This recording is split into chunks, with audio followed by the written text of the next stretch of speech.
یہ سورہ بقرہ آیت نمبر 273 ہے۔ ترجمہ اس کا یہ ہے للفقراء الذین احصروا فی سبیل اللہ، صدقے کے مستحق وہ غریب ہیں جو اللہ کی راہ میں، اللہ کے راستے میں روک دیے گئے ہوں۔ لا یستطیعون ضربا فی الارض، جو زمین میں چل پھر نہیں سکتے۔ یحسبہم الجاہل اغنیاء من التعفف، نادان لوگ ان کے سوال نہ کرنے کی وجہ سے انہیں مالدار خیال کرتے ہیں۔ یحسبہم الجاہل اغنیاء من التعفف، نادان لوگ، جاہل لوگ ان کے سوال نہ کرنے کی وجہ سے انہیں مالدار خیال کرتے ہیں۔ آپ ان کے چہرے دیکھ کر انہیں پہچان لیں گے۔ تعرفہم بسیماہم، آپ ان کے چہرے دیکھ کر انہیں پہچان لیں گے۔ وہ لوگوں سے چمٹ کر سوال نہیں کرتے۔ لا یسألون الناس الحافا، وہ لوگوں سے چمٹ کر سوال نہیں کرتے۔ تم جو کچھ مال خرچ کرو تو اللہ اس کا جاننے والا ہے۔ یہ سورہ بقرہ آیت نمبر 273 ہے۔ اس میں یہی بات بتلائی گئی ہے کہ صدقے کے مستحق وہ غریب ہیں جو اللہ کے راستے میں روک دیے گئے ہوں، جو زمین میں چل پھر نہیں سکتے۔ نادان لوگ ان کے سوال نہ کرنے کی وجہ سے انہیں مالدار خیال کرتے ہیں۔ آپ ان کے چہرے دیکھ کر انہیں پہچان لیں گے۔ وہ لوگوں سے چمٹ کر سوال نہیں کرتے۔ تم جو کچھ مال خرچ کرو گے اللہ اس کا جاننے والا ہے۔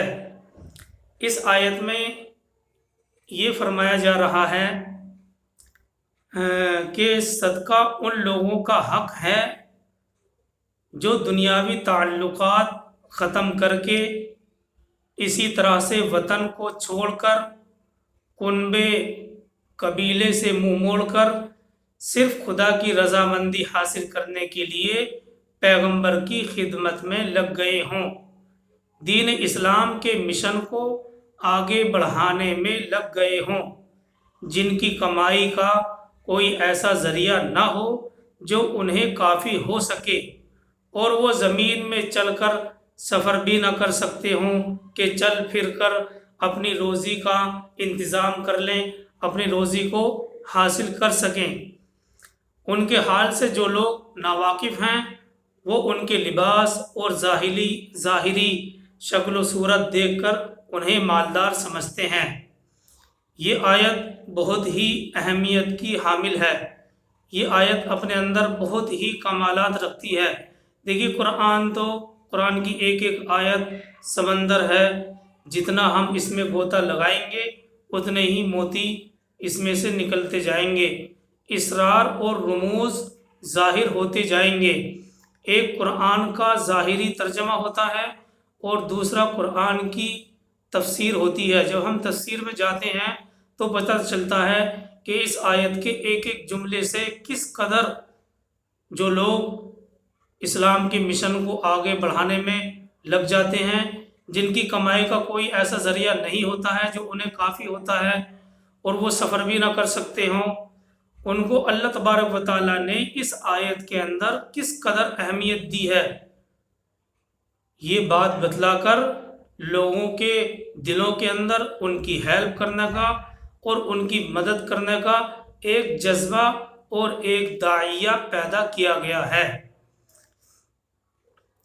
دیکھیے صحیح حدیث میں ہے، سرکار دو عالم صلی اللہ علیہ وسلم ارشاد فرماتے ہیں کہ مسکین وہی نہیں ہے جو در بدر جاتے ہوں، کہیں سے دو ایک کھجوریں مل گئیں، کہیں سے دو ایک لقمے مل گئے، کہیں سے دو ایک وقت کا کھانا مل گیا، بلکہ وہ بھی مسکین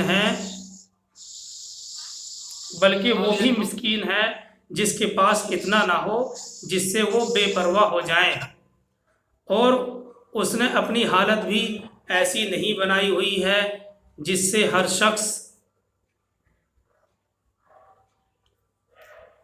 اس کی ضرورت کا احساس کر سکے اور اس کے اوپر احسان کر سکے، اور نہ ہی وہ سوال کرنے کے عادی ہیں۔ آپ ان کی ظاہری حالت دیکھ کر انہیں پہچان لیں گے، وائٹ کالر ہیں، یعنی وہ لوگوں سے سوال نہیں کرتے ہیں۔ تو اپنا مائک بند کر لیجئے، جن کا مائک کھلا ہوا ہے وہ مائک بند کر لیجئے۔ تو صحیح حدیث میں ہے کہ مسکین وہی نہیں ہے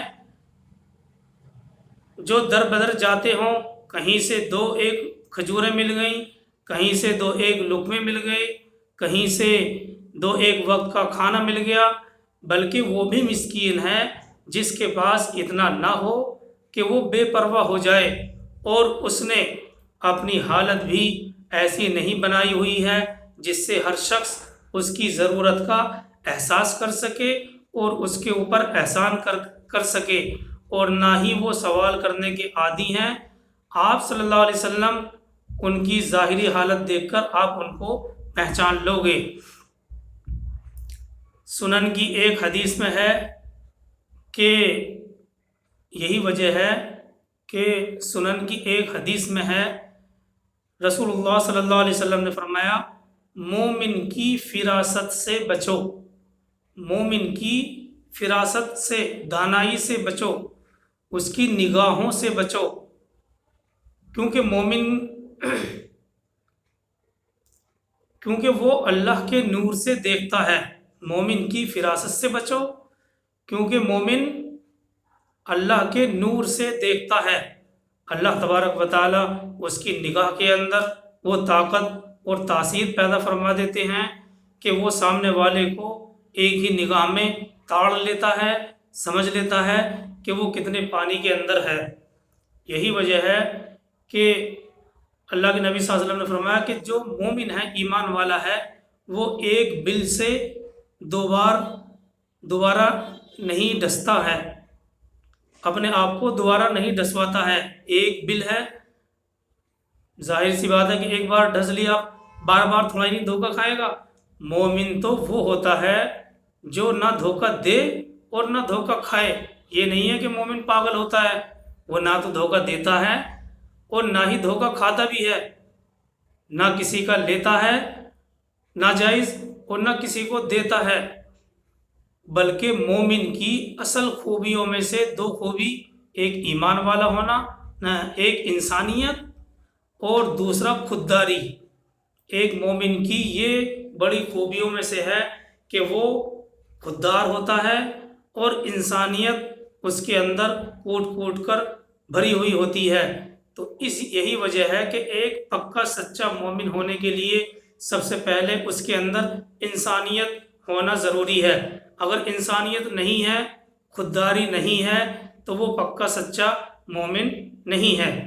تو بہرحال اس حدیث میں، اس سنن کی حدیث ہے، اللہ کے نبی صلی اللہ علیہ وسلم نے فرمایا، مومن کی فراست سے بچو، مومن کی دانائی سے بچو، کیونکہ وہ اللہ کے نور سے دیکھتا ہے۔ بہرحال یہ جو لوگ ہیں کسی پر بوجھ نہیں بنتے ہیں، کسی سے چمٹ کر سوال نہیں کرتے ہیں، اپنے پاس ہوتے ہوئے کسی سے کچھ طلب نہیں کرتے ہیں، جس کے پاس ضرورت کے مطابق ہو اور پھر بھی وہ سوال کرے، تو حدیث کے اندر ایسے شخص کو چمٹ کر سوال کرنے والا کہا گیا ہے۔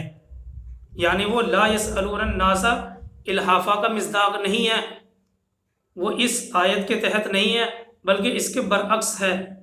وہ لوگوں سے چمٹ کر سوال کرتا ہے، جس کے پاس ضرورت کے مطابق ہو پھر بھی وہ سوال کرے، وہ چمٹ کر سوال کرنے والے کی طرح ہے، وہ چمٹ کر سوال کرنے والا ہے۔ دیکھیے دوسری حدیث میں ہے کہ رسول اللہ صلی اللہ علیہ وسلم نے ارشاد فرمایا، ایک دو کھجوریں اور ایک دو لقمے لے کر جانے والا ہی مسکین نہیں ہوتا ہے۔ ایک دو کھجوریں اور ایک دو لقمے لے کر جانے والا ہی مسکین نہیں ہوتا، بلکہ حقیقت میں مسکین وہ بھی ہے جو ضرورت ہونے کے باوجود خودداری برتے، جو ضرورت ہونے کے باوجود بھی سوال سے پرہیز کرے، خودداری برتے۔ اسی سلسلے میں ایک حدیث ہے، ایک اور حدیث ہے جو بہت سی کتابوں میں بہت سی سندوں کے ساتھ آئی ہے۔ قبیلہ مزینہ کے ایک شخص کو ان کی والدہ محترمہ نے کہا کہ تم بھی جا کر رسول اللہ صلی اللہ علیہ وسلم سے کچھ مانگ لاؤ جس طرح اور لوگ لے آتے ہیں۔ ایک شخص کو ان کی والدہ محترمہ نے کہا کہ تم بھی رسول اللہ صلی اللہ علیہ وسلم کی بارگاہ میں جاؤ اور لے آؤ، جس طرح سے اور لوگ لے آتے ہیں ایسے ہی تم بھی لے آؤ۔ وہ فرماتی ہیں جب وہ گیا تو حضور صلی اللہ علیہ وسلم منبر پر کھڑے ہو کر اس وقت خطبہ دے رہے تھے، اور حسن اتفاق کہ یہی بیان چل رہا تھا۔ اللہ کے نبی صلی اللہ علیہ وسلم یہی عرض کر رہے تھے، فرما رہے تھے جب وہ پہنچے کہ جو شخص سوال سے بچے گا اللہ بھی اسے بچائے گا، جو شخص سوال سے بچے گا اللہ بھی اسے بچائے گا، جو شخص بے پرواہی برتے گا تو اللہ بھی ویسا ہی معاملہ کرے گا۔ اللہ کے نبی صلی اللہ علیہ وسلم عین اس وقت فرما رہے تھے جو شخص 5 اوقیہ کے برابر مال رکھتے ہوئے بھی سوال کرے گا وہ چمٹ کر سوال کرنے والے کی طرح ہے۔ جو شخص 5 اوقیہ کے برابر مال رکھتے ہوئے بھی سوال کرے گا وہ چمٹ کر سوال کرنے والے کی طرح ہے۔ اب وہی کہتے ہیں کہ میں نے اپنے دل میں سوچا کہ ہمارے پاس تو ایک اونٹنی ہے جو 5 اوقیہ سے زیادہ بہتر ہے، اور ایک اونٹنی غلام کے پاس بھی ہے وہ بھی 5 اوقیہ سے زیادہ بہتر ہے، زیادہ قیمتی ہے۔ بس وہ کہتے ہیں کہ میں تو یوں ہی سوال کیے بغیر واپس چلا آیا اور انہوں نے سوال نہیں کیا۔ تو اس سے پتہ چلتا ہے کہ جس آدمی کے پاس ضرورت کے مطابق ہو اس کے باوجود بھی وہ لوگوں سے سوال کرے، اپنی پریشانیوں کا اظہار کرے، خودداری نام کی کوئی چیز اس کے ضمیر کے اندر نہ ہو، تو پھر یہ انسانیت کے خلاف ہے، اور ایک ایمان والے کو یہ باتیں زیبا نہیں دیتی ہیں۔ دیکھیے حدیث میں 5 اوقیہ کا ذکر آیا ہے کہ جس کے پاس 5 اوقیہ ہو پھر بھی وہ سوال کرے۔ 5 اوقیہ، ایک اوقیہ 40 درہم کا ہوتا ہے، ایک اوقیہ 40 درہم کا ہوتا ہے۔ اب 5 اوقیہ لگا لیجیے کتنے بیٹھتے ہیں۔ بہرحال آیت کے ظاہری مفہوم سے یہی بات معلوم ہوتی ہے۔ اللہ تعالیٰ فرماتے ہیں للفقراء الذین احصروا فی سبیل اللہ لا یستطیعون ضربا فی الارض یحسبهم الجاہل اغنیاء من التعفف تعرفهم بسیماهم لا يسألون الناس الحافا وما تنفقوا من خیر فإن اللہ به علیم۔ صدقے کے مستحق وہ غریب ہیں جو اللہ کے راستے میں روک دیے گئے ہوں، جو زمین میں چل پھر نہیں سکتے۔ نادان لوگ ان کے سوال نہ کرنے کی وجہ سے انہیں مالدار خیال کرتے ہیں، آپ ان کے چہرے دیکھ کر انہیں پہچان لیں گے، وہ لوگوں سے چمٹ کر لا یسألون الناس الحافا، وہ لوگوں سے چمٹ کر سوال نہیں کرتے ہیں۔ تم جو کچھ مال خرچ کرو گے تو اللہ اس کا جاننے والا ہے۔ مشہور مفسر ہیں، انہوں نے اپنی تفسیر میں بڑی تفصیل کے ساتھ اس گروہ کو اجاگر کیا ہے۔ وہ فرماتے ہیں کہ اس گروہ سے مراد وہی لوگ ہیں جو خدا کے دین کی خدمت میں اپنے آپ کو ہمتاً وقف کر دیتے ہیں۔ اس گروہ سے مراد وہ لوگ ہیں جو خدا کے دین کی خدمت کے لیے اپنے آپ کو ہمتاً وقف کر دیتے ہیں، اور سارا وقت دینی خدمات میں خرچ کر دینے کی وجہ سے وہ اس قابل نہیں رہتے کہ اپنا معاش پیدا کرنے کے لیے کوئی کوشش کر سکیں، کوئی جد و جہد کر سکیں۔ نبی صلی اللہ علیہ وسلم کے زمانے میں بھی اس قسم کے رضاکاروں کا مستقل ایک گروہ تھا۔ ایک گروہ تھا، ایک جماعت تھی جس کو تاریخ میں اصحاب صفہ کے نام سے یاد کیا جاتا ہے۔ یہ تقریباً 300-400 آدمی تھے جو اپنے اپنے گھر بار چھوڑ کر مدینے آ گئے تھے۔ ہر وقت حضور کے ساتھ رہتے تھے۔ حضور صلی اللہ علیہ وسلم جس مہم پر جاتے انہیں بھیج دیا کرتے تھے، اور جب مدینے سے باہر کوئی کام نہ ہوتا اس وقت یہ لوگ مدینے میں رہ کر ہی دین اسلام کا علم حاصل کرتے اور دوسرے لوگوں کو، دوسرے خدا کے بندوں کو اس علم کی تعلیم دیا کرتے تھے، کیونکہ یہ لوگ پورا وقت دین کے کام، کیونکہ یہ لوگ سارا وقت دین کے کاموں کا کیا کرتے تھے اور اپنی ضروریات فراہم کرنے کے لیے اپنے ذاتی مسائل نہیں رکھتے تھے۔ اس لیے اللہ تبارک و تعالیٰ نے عام مسلمانوں کو توجہ دلائی ہے کہ ان کی خاص طور پر مدد کرنا یہ بھی انفاق فی سبیل اللہ کا بہترین مصرف ہے، یعنی اللہ کے راستے میں خرچ کرنے کا بہترین مصرف ہے، خرچ کرنے کی جگہ ہے۔ آگے چلتے ہیں آیت نمبر 274 کی طرف۔ اللہ تبارک و تعالیٰ فرماتے ہیں الذین ينفقون اموالهم فی سبیل اللہ الذین ينفقون اموالهم باللیل والنہار سرا وعلانیۃ فلهم اجرهم عند ربهم ولا خوف علیہم ولا هم يحزنون۔ یہ آیت 274 ہے۔ ترجمہ یہ ہے جو لوگ خرچ کرتے ہیں اپنے مال اللہ کی راہ میں، باللیل رات کو، والنہاری اور دن کو، سرًا چھپا کر، وعلانیتاً اور ظاہر کر کے، تو ان کے لیے ثواب ہے ان کے رب کے پاس، اور نہ ڈر ہے ان کو اور نہ وہ غمگین ہوں گے۔ جو لوگ خرچ کرتے ہیں اپنے مال اللہ کی راہ میں رات کو، دن کو، چھپا کر اور ظاہر کر کے، تو ان کے لیے ثواب ہے ان کے رب کے پاس، اور نہ ڈر ہے ان کو اور نہ وہ غمگین ہوں گے۔ مطلب واضح ہے اور اس میں کسی قسم کا کوئی تفصیلی بحث نہیں ہے۔ اصل میں دیکھیے یہ صدقات سے متعلق 2 رکوع مسلسل اللہ تبارک و تعالیٰ نے بڑی تفصیل کے ساتھ بیان کیے ہیں تاکہ ہمارے دل کے اندر سے مال کی اور دنیا کی محبت کم ہو اور اس کے مقابلے میں آخرت سے متعلق زیادہ رجحان پیدا ہو۔ یہ بیان آیت نمبر 261 سے شروع ہو کر آیت نمبر 274 پر ختم ہوا ہے۔ یہ صدقات سے متعلق 2 رکوع مسلسل اللہ تبارک و تعالیٰ نے بڑی تفصیل کے ساتھ بیان کیے ہیں تاکہ ہمارے دل کے اندر سے مال کی اور دنیا کی محبت کم ہو جائے اور اس کے مقابلے میں آخرت سے متعلق زیادہ رجحان پیدا ہو۔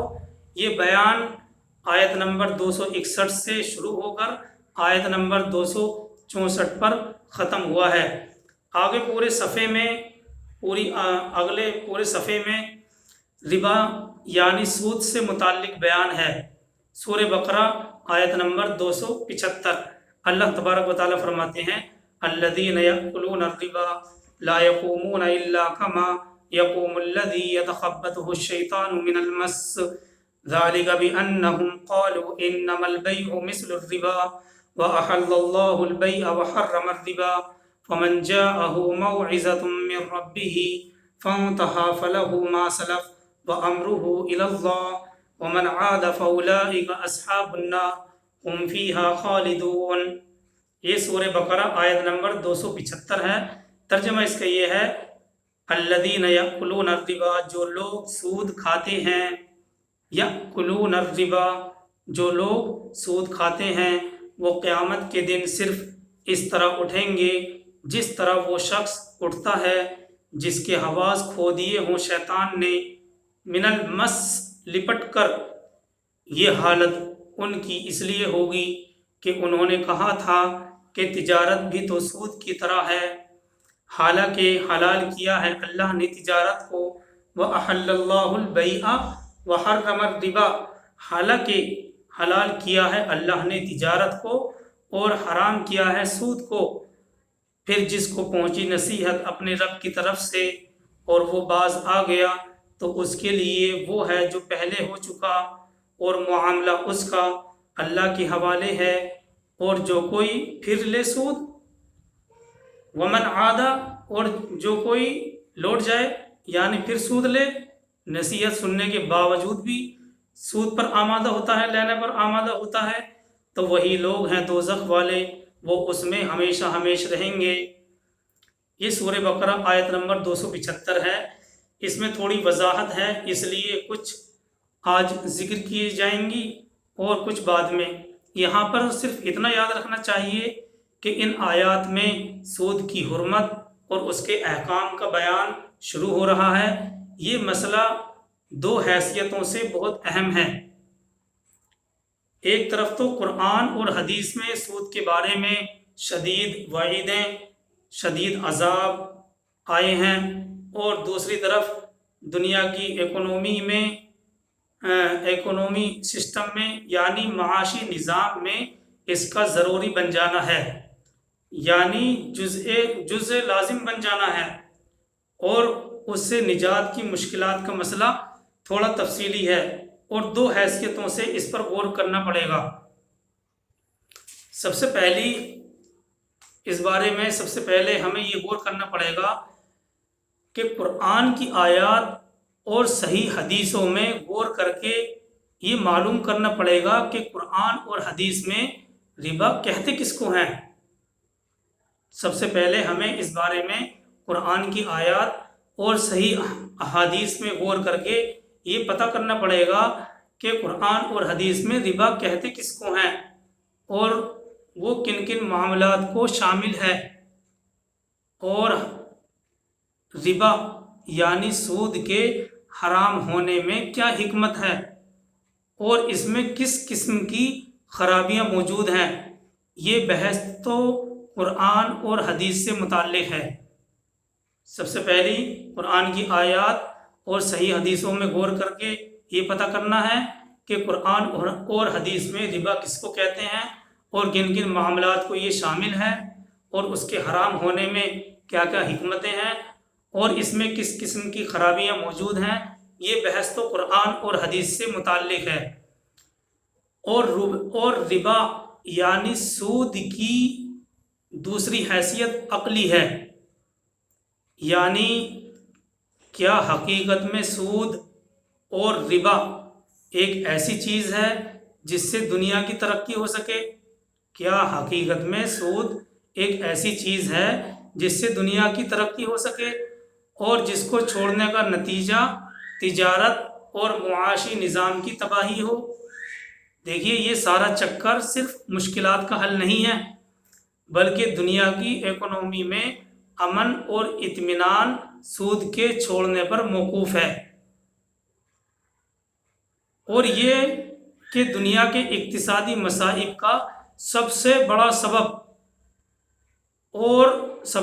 سبب سود اور سودی کاروبار ہے،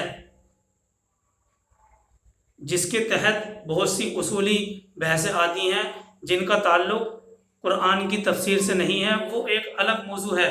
یہ جو دوسری حیثیت ہے اس کا ایک الگ موضوع ہے، قرآن اور حدیث کی تفسیر سے اس کا تعلق نہیں ہے۔ اس لیے ہم آپ حضرات کے سامنے اس جگہ صرف پہلی ہی بحث پر اکتفا کریں گے، اور وہ بھی خاص تفصیل کی محتاج ہے، اس میں بھی خاص تفصیل ہے، اس کے احکام پر انشاءاللہ بعد میں غور و فکر کیا جائے گا۔ اللہ تبارک و تعالی ہم سب کو عمل کرنے کی توفیق عطا فرمائے۔ سبحان اللہ و بحمدہ، سبحانک اللہم و بحمدک، نشہد